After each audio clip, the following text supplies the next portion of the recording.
L'escalade verbale entre Séoul et Pyongyang continue. La Corée du Sud promet une sévère riposte en cas de provocation de la Corée du Nord, avec le soutien des États-Unis qui ont déployé des avions de chasse furtifs F-22. Ce n'est pas un poisson d'avril. La moitié des retraités environ subissent aujourd'hui un rabotage de leur pouvoir d'achat, avec l'entrée en vigueur de la taxe sur les retraites de 0,3%. Les prestations familiales suivent l'inflation et sont augmentées de 1,2%.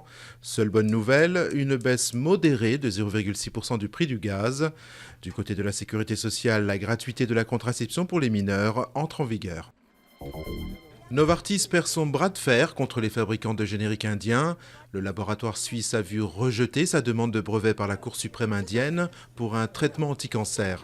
En considérant que la nouvelle formule du médicament ne présentait pas d'amélioration significative par rapport à la précédente, la haute juridiction inflige un sérieux revers au groupe suisse et ouvre désormais le traitement à un prix beaucoup plus abordable. Le quadragénaire qui a perdu ses 5 enfants dans l'incendie de sa maison à Saint-Quentin sera entendu mardi par la police. Le père survivant était en effet fortement alcoolisé lors de sa prise en charge par les secours. La piste accidentelle est pour l'instant privilégiée.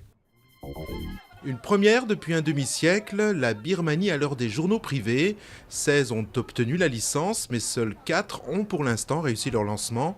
Les Birmans ont ainsi pu découvrir les premiers quotidiens privés, dernier signe concret des réformes lancées par le nouveau gouvernement il y a 2 ans.